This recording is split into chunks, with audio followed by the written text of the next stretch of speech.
ស្វាគមន៍មកកាន់ចន្ទរា Academy ចាថ្ងៃនេះយើងនឹងជួបគ្នានៅក្នុងវីដេអូមេរៀនថ្មីមួយទៀតចាតោះពិនិត្យមើលរូបភាពទាំងអស់គ្នាអូនតើបងអូនណាក៏នឹងគ្រូបានតើនេះជារូបអ្វីអូនតើ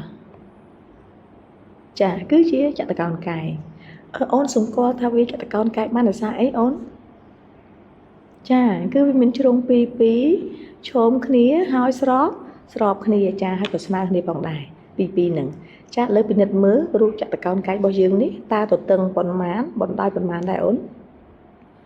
ចាគឺទទឹងយើងចំនួនប្រវែងវាគឺ3សង់ទីម៉ែត្ររីឯបណ្ដោយគឺ6សង់ទីម៉ែត្រអញ្ចឹងប្រសិនបើអ្នកគ្រូចង់រកផ្ទៃកន្លះវាអូនផ្ទៃកន្លះវាផ្ទៃកន្លះយើងមិនតាំងតែអក្សរ S ស្មើអីដែរអូនចាគឺបណ្ដោយគុណនឹងទទឹងចាអញ្ចឹងយើងគ្រាន់តែចំនួនចូលបណ្ដោយយើងគឺ6សង់ទីម៉ែត្រគុណនឹងទទឹងយើង3សង់ទីម៉ែត្រនោះយើងនឹងឃើញ18សង់ទីម៉ែត្រការ៉េជាផ្ទៃកន្លះរបស់វាចាចុះបើអ្នកគ្រូចង់រកបរិមាត្រវិញបរិមាត្រយើងតាមអក្សរអីដែរអូនបរិមាត្រចាបរិមាត្រគឺអក្សរ P គឺជា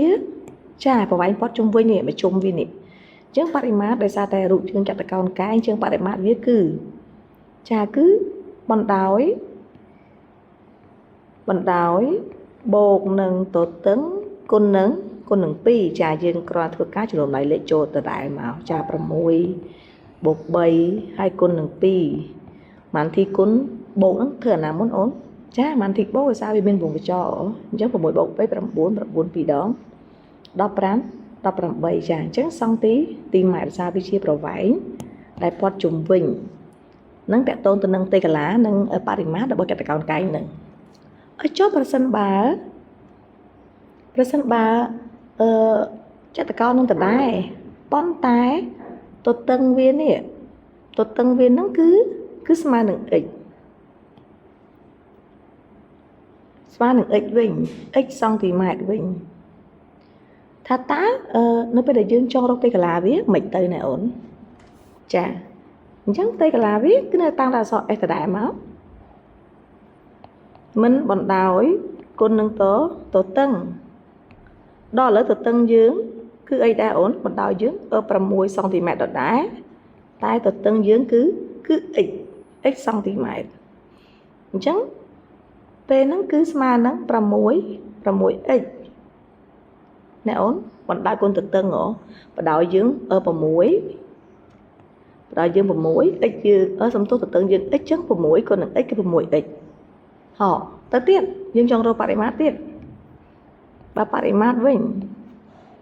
ចានៅតែបណ្ដោយបូកទទឹងគុណនឹង2ដោយសារចតុកោណកែងអញ្ចឹងបណ្ដោយយើងគឺ6បូកទទឹងយើងគឺ x ហើយយើងគុណនឹង2ចាអូនពិនិត្យមើលថាតើបែបហ្នឹងយើងធ្លាប់តែឃើញជាតម្លៃលេខតែម្ដងប្រធានការជាតម្លៃលេខតែម្ដងយើងកណនេះឃើញជាតម្លៃលេខកណនេះចេញតម្លៃលេខតែម្ដងចុះនៅពេលដែលគេប្រាប់ថាប្រវែងយើងជាតម្លៃ x អញ្ចឹងជាតម្លៃ x អញ្ចឹងតើពេលដែលយើងចំនួនចូលមកវាមានលេខផង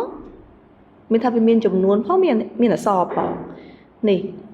មានចំនួនផងមានអក្សរផងអញ្ចឹងថាតើទម្រង់បែបហ្នឹងមានចំនួនផងមានអក្សរផងអញ្ចឹងតើគេហៅថាអីណាបើលេខទាំងអស់អញ្ចឹងមកចំនួនទាំងអស់មកយើងកណនីចេញមកតែម្ដងដល់ឥឡូវនេះវាមានលេខផងមានអក្សរផងមានលេខមានអក្សរផងតើយ៉ាងម៉េចដែរអាហ្នឹងហៅថាអីដែរអូនណាដឹងចាអាបែបហ្នឹងដែលគេហៅថាកន្សោមពេជ្រគណិតអញ្ចឹងតោះអ្នកណាឲ្យនិយមន័យបានតើកន្សោមពេជ្រគណិតគឺជាអ្វីតើអូនពិនិត្យមើលឧទាហរណ៍លំនាំរបស់យើងនឹងមកតើអូនទីបាននិយមន័យថាកន្សោមពេជ្រគណិតគឺជាអ្វីទៅចាអញ្ចឹងកន្សោមពេជ្រគណិតតាមសញ្ញារបស់យើងពីខាងលើហ្នឹងយើងនឹងទាញបានថាវាជាកន្សោមដែលមានលេខផងនិងអថេផងចាអញ្ចឹងពាក្យគន្លឹះយើងគឺអថេនេះណាអូនអថេអញ្ចឹងតាមរយៈសញ្ញាពីរហ្នឹងតាអថេហ្នឹងគឺសំដៅលើអីអូនចាអថេសំដៅលើអក្សរនេះអក្សរគឺអក្សរ x ហ្នឹងអ មានថាវាជាល្បះឬក៏ជាកន្សោមដែលមានលេខផងអថេផងហើយអថេហ្នឹងគឺជាអក្សរហ្នឹងចាឥឡូវយើងទាញបានយមនៃកន្សោមពីគណិតដែរតោះយើងមកមើលឧទាហរណ៍ទាំងអស់គ្នាហើយយើងនឹងតើនឹងអាចសរសេរវាបានទៅជាម៉េចនៃកន្សោមពីគណិតចាតោះយើងមកពិនិត្យមើលឧទាហរណ៍ទាំងអស់គ្នាណាអូនឧទាហរណ៍គេឲ្យយើងធ្វើអីដែរអូនតោះអានទាំងអស់គ្នាមកចាសរសេរល្បះខាងក្រោមហ្នឹងជាកន្សោមពីគណិតអញ្ចឹងអូនដឹងថាកន្សោមពីគណិតយើងមានអក្សរផងមានសំទោសមានលេខផងមានអថេផងចាអូនមើលឧទាហរណ៍ករបស់យើងគឺគេថា 2x បូកនឹង y ចាអញ្ចឹងយើងគ្រាន់តែកែប្រែត្រង់ពាក្យដែលជាអក្សរខ្មែរមកជាសញ្ញាគណិតវិទ្យាយើងមកគឺអូខេហើយចាអញ្ចឹង 2x គឺនៅតែ 2x អញ្ចឹងបូកគឺសញ្ញាបូកហើយ y ចានេះគឺជាកន្សោមពីគណិតរបស់យើងខ្ទង់ខវិញ 5a ថែម 14ចា 5a ចា 5a ចុះថែមមិនដែរកូនថែមពាក្យថាថែមកើនឡើងក៏ថយចុះចាកើនឡើងអញ្ចឹងគឺសញ្ញាបូកថែម10 14ចានេះគឺជាកន្សោមពីគណិតទី2តោះទី3កសំទោសកអូនពិនិត្យមើលមិនដែរ3ដងនេះ3ដងនៃ x ថយ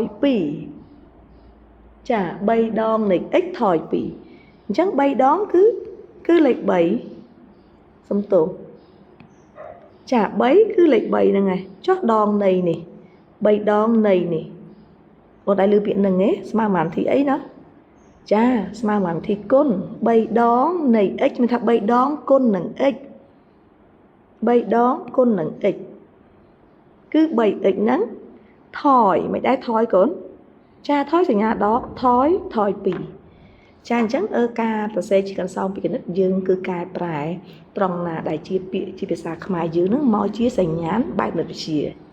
ចាតោះយើងនឹងមានលំហាត់ពីការផ្ទះណាសូមអូនចូលរួមធ្វើទាំងអស់គ្នានិយាយអំពីកន្សោមពីគណិតនេះចាអរគុណច្រើនកុំភ្លេចចូលរួមធ្វើកិច្ចការផ្ទះទាំងអស់គ្នា